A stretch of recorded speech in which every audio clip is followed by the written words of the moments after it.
You are Locked On MLB Crossover, part of the Locked On Podcast Network.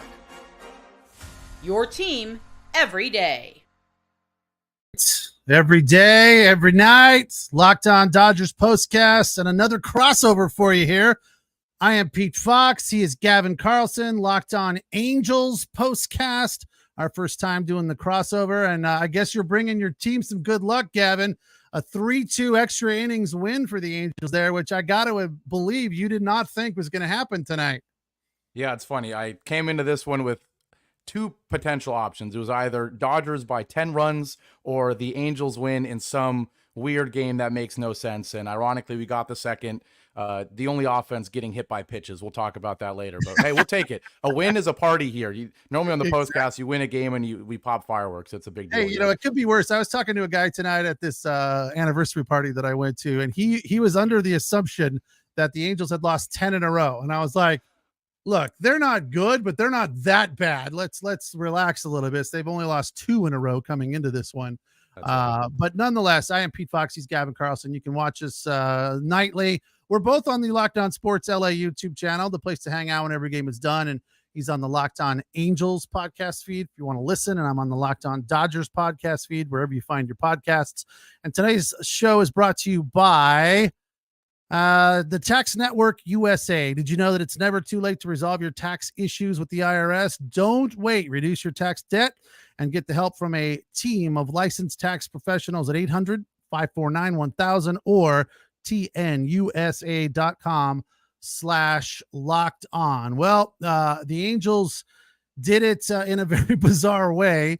I was, let's just say, watching but not paying super close attention because, like I said, I was at a anniversary party, 25 anniversary for some friends of mine. I was actually in the wedding, so I had to be there, and I didn't want to leave you hanging. So fortunately, we were at a little dive bar in LA, and they had the game on, so we were watching, but at times I maybe wasn't paying attention because I did miss that Yarbrough hit the entire Angel lineup from top to bottom and somehow still made it through 2 innings, but ultimately blew the save, and Evan Phillips suffers the loss. But he hit 3 guys, and one of them scored a run for the Angels. And I've been all over Yarbrough in a positive way. This is one of the guys that I enjoy watching. I'm very I find his style entertaining because it's somewhat contrary to what we see from most guys. He's not throwing the ball 98 miles an hour. He's one of these crafty lefties. And anytime you put the word crafty in their name, that means that they don't throw it very hard. And I like that. I feel like he's an entertaining pitcher to watch and has been very effective more than anything. Look, if he's entertaining and not getting the job done, if he comes out there and sucks night after night after night, then I'm not going to be a fan. But more than anything, he's been very effective for them. So this was kind of surprising to find out that he hit 3 guys and then scored a run with a hit by pitch. That is not what you're looking for, but as you said, you guys will take it, right?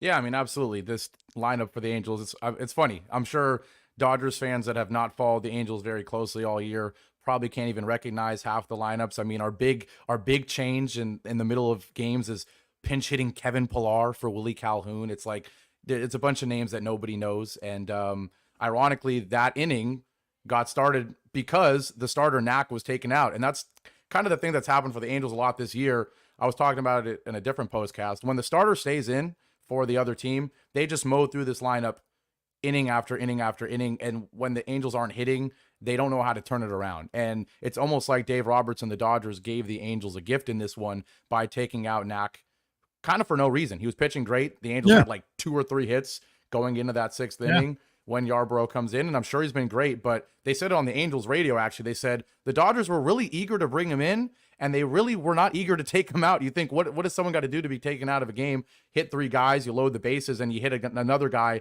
to score a run. It's like, and even then, the guy gets to finish the inning and get to start the next inning. It's like pretty interesting stuff there. And I'm sure, I don't follow the Dodgers super closely, but if there's one thing I know, it's that Dodgers fans will like to complain about Dave Roberts and in-game decisions and whatnot. And certainly I'm sure people will be scratching their heads. Fire Dave Roberts. We do have some. Why did they take Knack out? Exactly. I haven't got. Where's BC with fire Dave Roberts? Is it BC or is it? We have about 3 or 4 regulars in the chat here with Locked On Dodgers Postcast. And it's either Mr. Seabad or BC that always come with the fire Dave Roberts. Surprisingly, I don't see it tonight. So that's interesting. But yeah, Gavin Stone has been good. Landon Knack has been good. He came up from AAA for this performance, and he's a guy that throws the ball hard, seems to have that tenacity, that game face, if you will, that makeup of what you'd like to see, something similar to a Gavin Stone.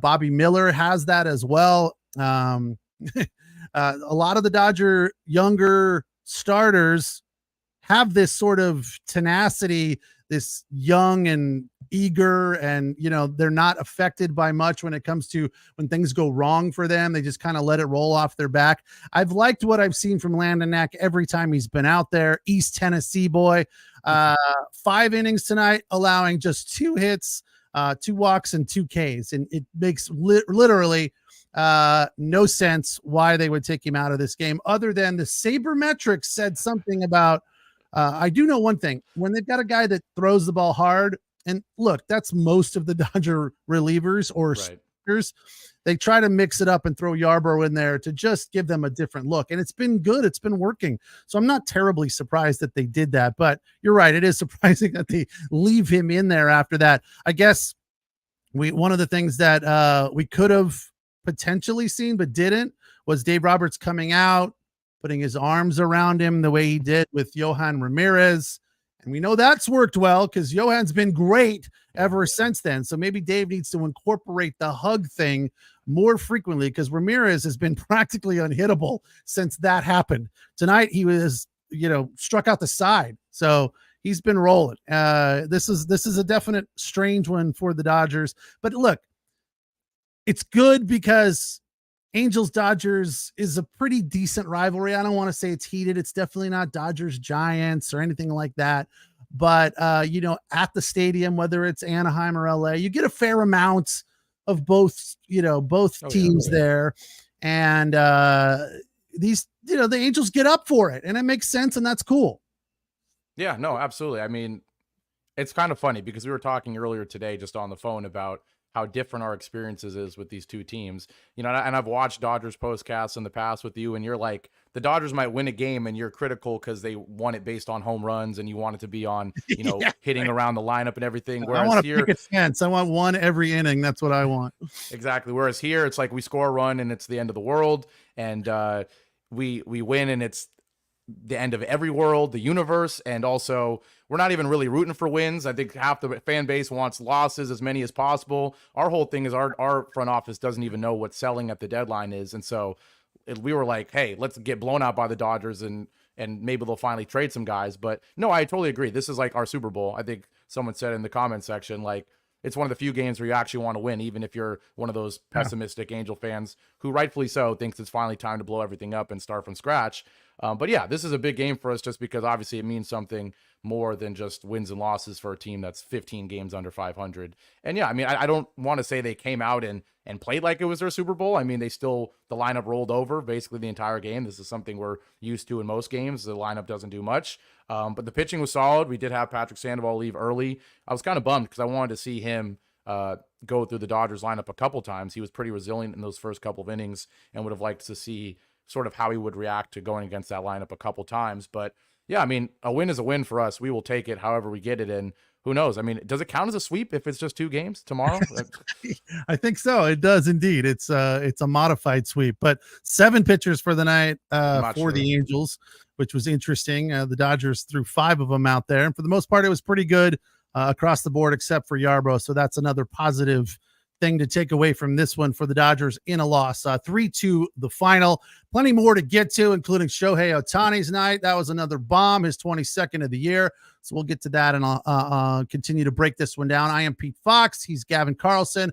Locked On Dodgers postcast, Locked On Angels postcast on the Locked On Sports LA YouTube channel. We'll hit the first break and come back.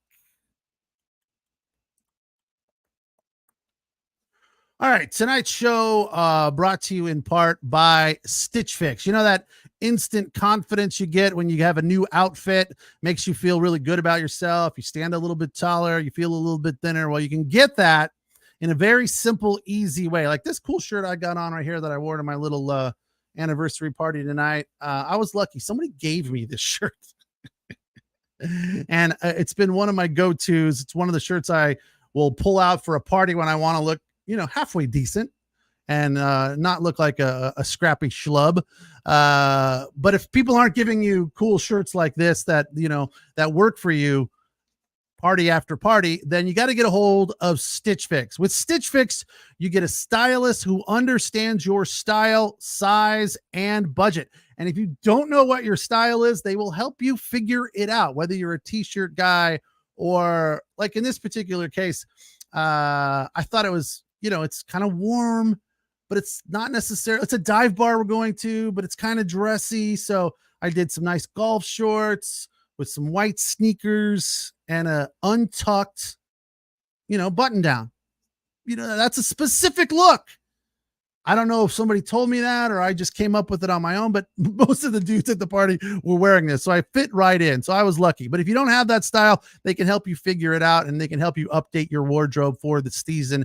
And if you don't like something, you buy something and it turns out to be, that's not me, I'm not a sweater guy or whatever, then it's free to ship it back. With the exchange and the return, it is free. So check it out. They got a lot of things there to help you upgrade your wardrobe, and it is easy and fun. And in the end, you will feel good about yourself because your wardrobe is up to date and snappy. Snappy. You need a snappy wardrobe? Get a hold of Stitch Fix. Style that makes you feel as good as you look. It started at stitchfix.com/lockedon. That's stitchfix.com/lockedon. stitchfix.com/lockedon.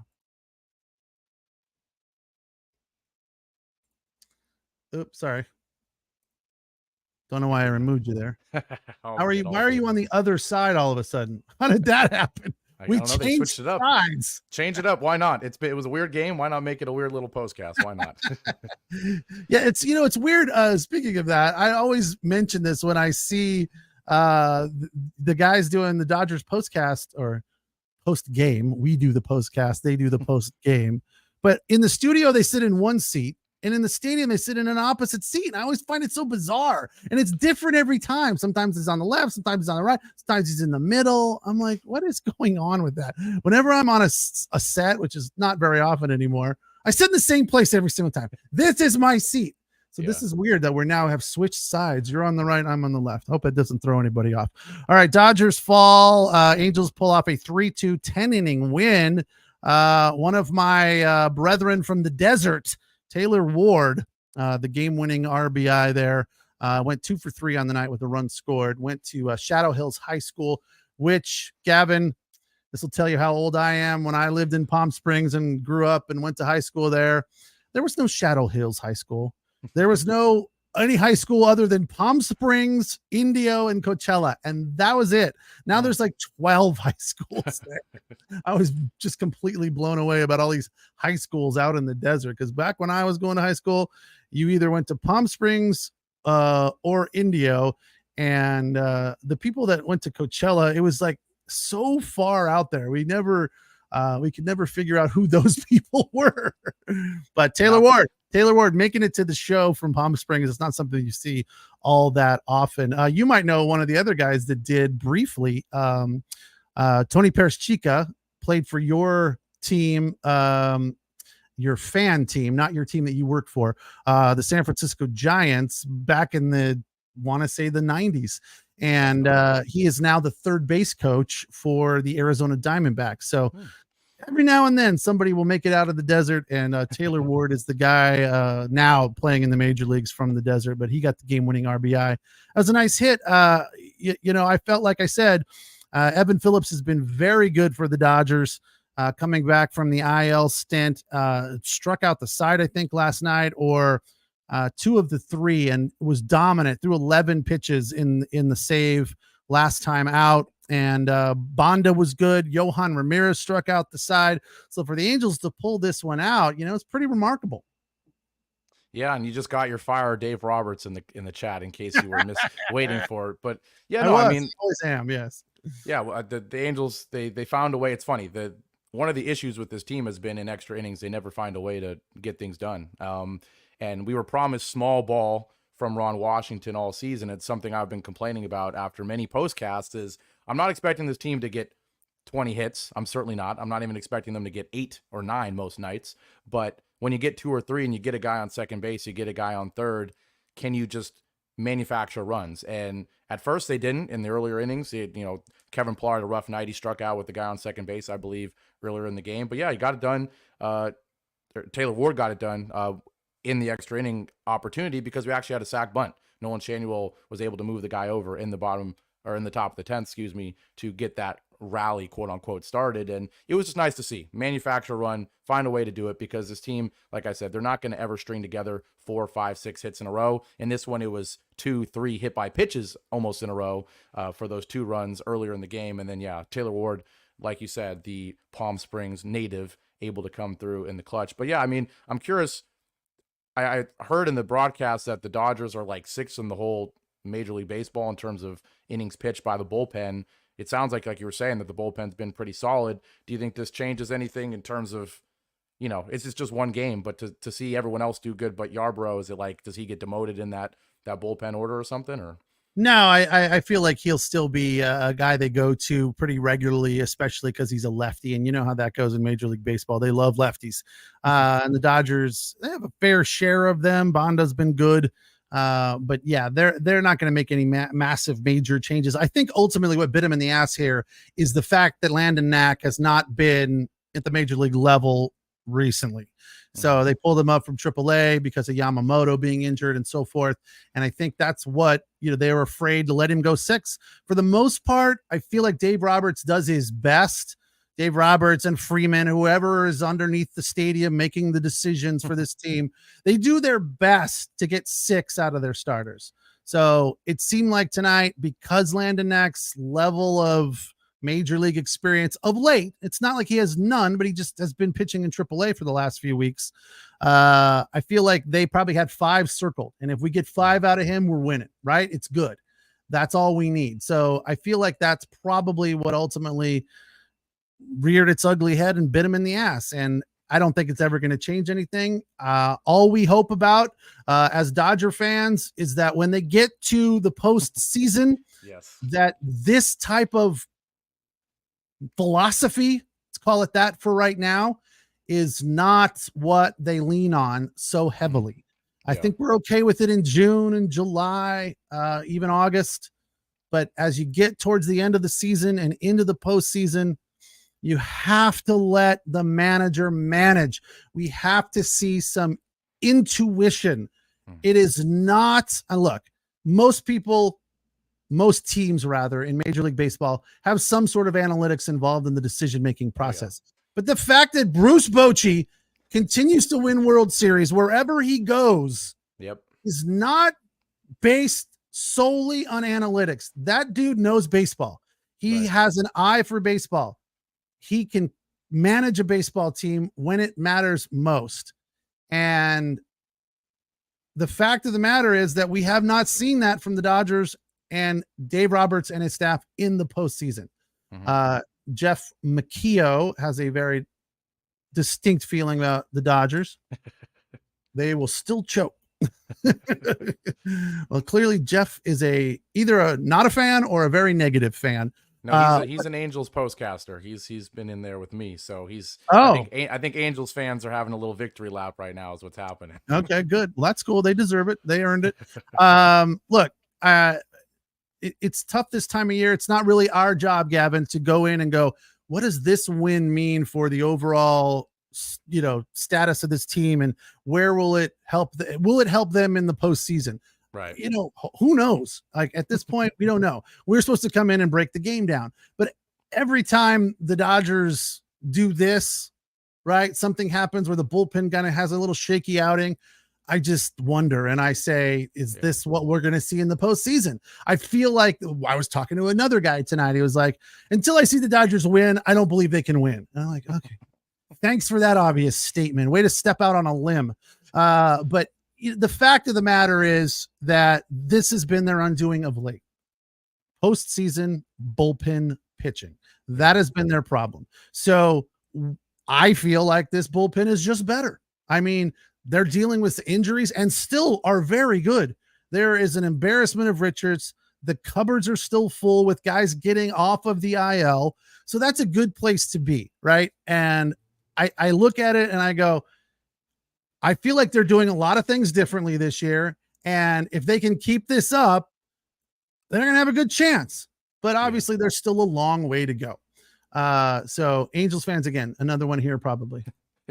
just right to the point. Dodgers suck. Okay, cool. I have to argue that at 47-31, still the favorites to win the World Series at plus 300. I think most people would disagree with that. Hoop agent, you're probably a basketball guy, so I get it. But Jeff again agrees. I agree. This is like, it's one of the rare times I think every Angel fan is sitting there rooting for the team to win, not worried about who needs to be traded in 2 weeks, not worried about how they can boo Artie Moreno after the game. This was one of the rare times where we can all unite and say, let's just beat these Dodgers. And so I think it's fun. The Freeway Series is fun, and obviously it's all, at least for the most part, jokes. Yeah. But I think it's nice for us to just have something to even remotely care about, because that doesn't happen much. Well, the bottom of the Dodger lineup was not terrible. They only had 5 hits, but it's this guy's name, Sega Boy W. Yep. The last 3 Dodger batters are horrendous. No, they're not. They've been pretty good. And Chris Taylor got another hit. Suck on that. Chris Taylor's average is almost to 140. So I don't know what you're talking about, Sega Boy W. I love the names. I know. I'm so appreciative. I love this Jeff McKeough guy because his name is Jeff McKeough. Probably saying it wrong, but I love when they just put their name up there and not all these handles. Anyway, we got to hit the final break. We'll come back and wrap this thing up as the Angels pounding their chest tonight after a 3-2 10-inning win where they were out hit by the Dodgers 5-4. I'm Pete Fox. He is Gavin Carlson. This is the Locked On Dodgers and Locked On Angels postcast crossover. Hold on. Don't go anywhere. Hold that thought. All right, there we go.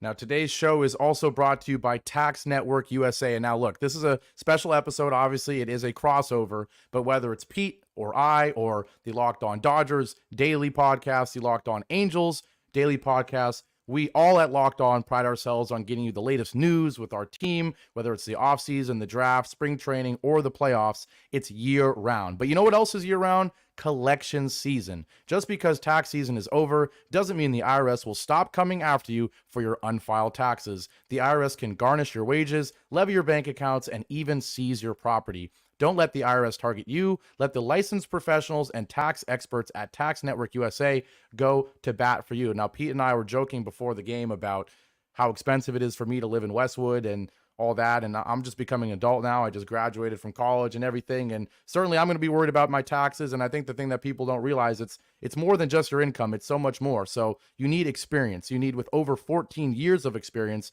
and an A+ rating from the Better Business Bureau, Tax Network USA has saved their clients over $1 billion in tax debt. Whether you owe taxes, have complicated matters that require tax planning, or finally, here's the best one, if you finally hit that parlay this season and need help correctly filing, call 1-800-549-1000 or visit taxnetworktnusa.com/lockedon. One more time, 1-800-549-1000 or visit tnusa.com/lockedon. You can also see the link in the episode description below. Once again, Tax Network USA, Tax Network USA.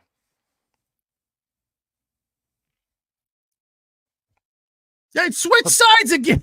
They switched us again. There you go. There you go. All right. Angels with a 3-2 win in 10 over the Dodgers at the Ravine. LAD is now 24-16 at Chavez Ravine, 47-31 on the season. LAA 30-45, 18-20 on the road. Why have they been so much better on the road, Gavin? Oh, we gosh. suck at the Big A, and they seemingly are pretty decent on the road. Yeah, I'm kind of not surprised by this. And didn't they recently have a nice little run on the road, beat some good teams like Cleveland and so forth?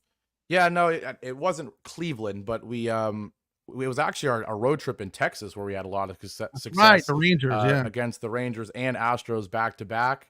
But I mean, yeah, it makes no sense why the team is so bad at home. I don't know. I mean, when it comes to home and splits and everything, we were debating it on a couple postcasts. Is it the fact that when you're on the road, you don't know where the good places to hang out are, but when you're at home, you do? Especially, like I said, it's a young team.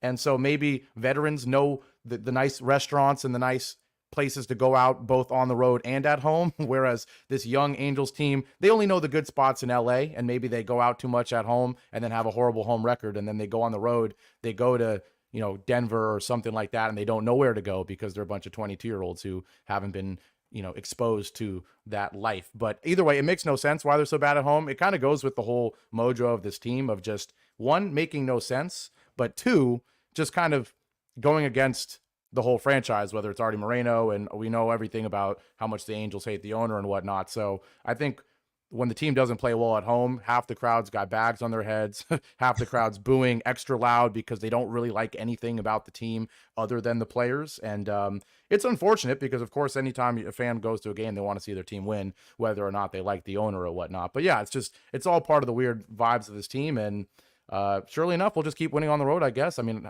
the closest road game you can have, just traveling across the freeway. Yeah. But we'll take it. They talk about a lot of things that bring the team together. It's not just baseball. Whenever a professional sports team is on the road, just about anywhere, they have less distractions, right? They have more time to gel and come together as a unit. And it's not just about the game. It's about all the other stuff, getting off the bus, getting off the plane, getting into the hotel, all that stuff. They come together and then they just have fewer distractions when they're on the road. But this one's different because, as you said, it's not really a road trip. I mean, I know the Angels are probably not sleeping in their own bed tonight. Sometimes I find that strange when, it'd be an hour drive home or less and they'd be in their own beds, but they're probably in a hotel tonight near Dodger Stadium, which is strange. And that happens not just at the professional level, like at the college level too. I remember I've been doing some PA work for the USC Trojans baseball team, and they were playing down in Irvine all year because they've been redoing Dado Field.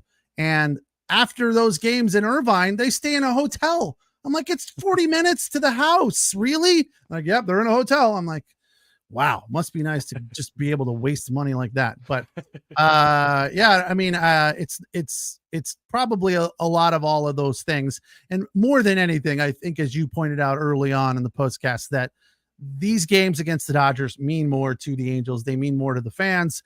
And it's not a huge rivalry, but it is a rivalry. And it's definitely something where there's a little bit more on the line. And the Angels played like that tonight. And it was nice to see, I guess, for a team that's been struggling mightily of late. Someone who's not struggling, Shohei Ohtani, batting .322 now after the 2-hit day, including his 22nd home run, a 455-foot bomb. But he is now once again the leading hitter in the league average wise with that .322 batting average. I say it all the time. It always blows my mind, this bizarre looking swing that he has. It's not really the swing, it's the hips and the legs flying all over the place. Is that something that you, having paid attention to the Angels in the past, probably more now than in the past, because you just started doing the Angels postcast, but has that been something that you have been, amazed by as well? The Shohei Ohtani swing technique and the mechanics of his weird lower half.